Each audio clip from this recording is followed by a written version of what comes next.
میرے ساتھ کوئی آ کے کھڑا ہوا اور آ کے کہتا ہے میں بس آپ کو ایک پیغام دینا چاہتا تھا۔ میں نے خط کھولا تو لکھا ہوا تھا بسم تعالی۔ بندے گم ہو جاتے تھے، آج تک وہ بندے ملے نہیں۔ اور بعض اوقات غصے میں آ کے ہم بہت سے لوگوں کو نقصان بھی دیتے ہیں۔ ہر گھر دیوسائی ہے، وہاں دیو کا سایہ ہے، پھر وہاں تکلیفیں، پھر وہاں مشکلات، پھر وہاں ناکامیاں، پھر وہاں بربادیاں، پھر اگلی گھنٹی، پھر اگلی ملاقات۔ میں نے اس دفعہ دیوسائی کا سفر کیا، پہلے بھی کیا۔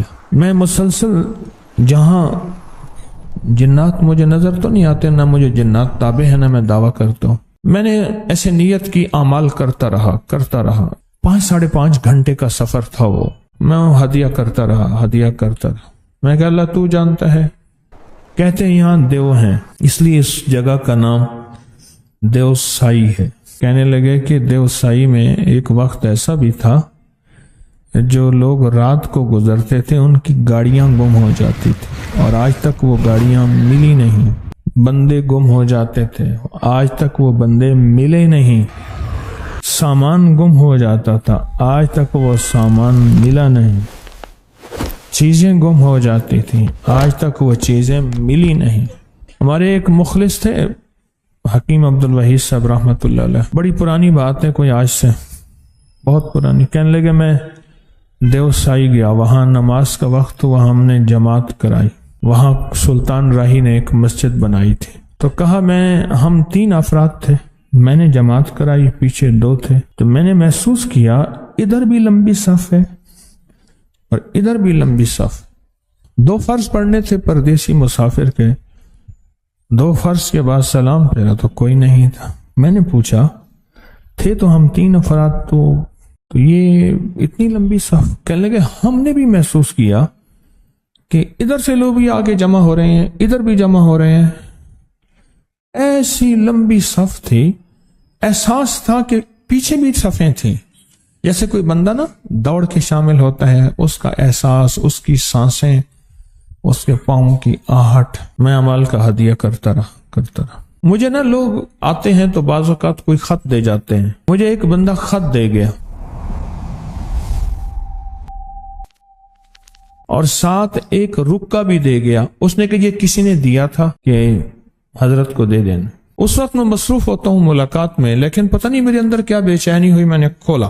اس سفر کے پچھلے سال کے سفر کے کچھ ہفتوں کے بعد یہ خط ملا مجھے۔ میں نے خط کھولا تو لکھا ہوا تھا بسم تعالی، پینسل سے لکھا ہوا تھا۔ یہ کچی پینسل ہوتی ہے نا، کچی پینسل ہوتی ہے جو دیوسائی کے جتنے بھی باسی ہیں ان سب کی طرف سے آپ نے ہمیں یہ وظیفہ پڑھ کے ہدیہ دیا تھا۔ اچھا، وہ وظیفہ میں نے کسی کو بتایا ہی نہیں تھا، تصویر پڑھ رہا تھا، بس سفر بھی چل رہا تھا، ساتھ تصویر بھی چل رہی تھی، کوئی باتیں بھی ہو جاتی تھیں، کوئی گفتگو بھی ہو جاتی تھی، گاڑیوں میں بیٹھے ساتھ تصویر بھی چل رہی تھی۔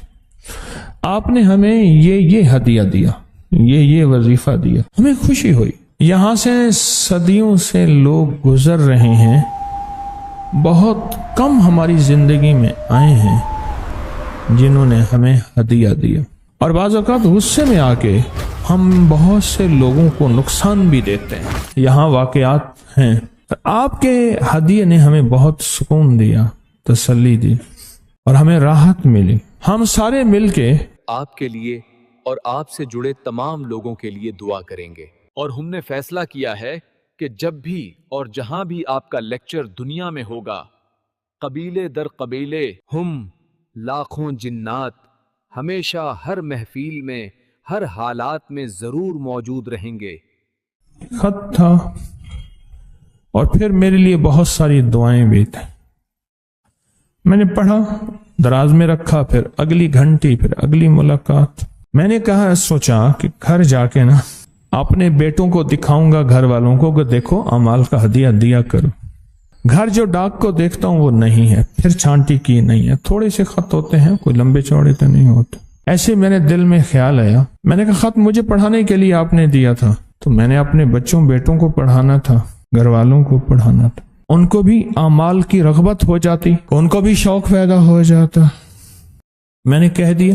میں گھر میں نفل پڑھ رہا تھا، میں نے ایسے محسوس کیا میرے ساتھ کوئی آ کے کھڑا ہوا اور آ کے کہتا ہے ہم نے آپ تک صرف پیغام پہنچایا، اس کے بعد ہم نے خط واپس لے لیا، ہم آپ کا انتظار کر رہے ہوں گے۔ جس گھر میں ذکر نہیں ہوتا، جس گھر میں تسبیح نہیں ہوتی، جس گھر میں اعمال نہیں ہوتے، جس گھر میں اللہ کا نام نہیں لیا جاتا، وہ ہر گھر دیوسائی ہے۔ سوچیں میرے آقا کا فرمان سرور کونین صلی اللہ تعالی علیہ وسلم کا کہ جو شخص جو ہے وہ صرف سلام کر لے گھر میں، کچھ نہ کرے۔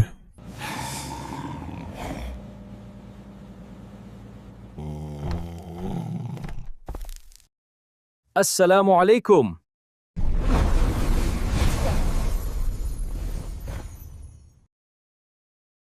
تو گھر میں اگر کوئی جناتی شیطانی چیزیں ہیں بھی تو کہتی ہیں نکلو اس گھر سے، نہ کھانا ہے نہ سونا ہے۔ لہذا وہ گھر دیوسائی نہیں ہوتا جس گھر میں سلام کیا جائے۔ ہم نے تو اپنے گھروں کو دیوسائی بنایا ہوا ہے، اپنی دکانوں کو دیوسائی بنایا ہوا ہے۔ جہاں ذکر نہیں ہوگا، جہاں اعمال نہیں ہوں گے، جہاں عبادات نہیں ہوں گی، جہاں تسبیح نہیں ہوگی، تو وہ دیوسائی ہے، وہاں دیو کا سایہ ہے۔ پھر وہاں تکلیفیں، پھر وہاں مشکلات، پھر وہاں ناکامیاں، پھر وہاں بربادیاں، پھر وہاں جھگڑے، پھر لڑائیاں، بیماریاں، دکھ، تکلیفیں، حالات، مسائل، مشکلات، ناکامیاں۔ تو دیوسائی ہے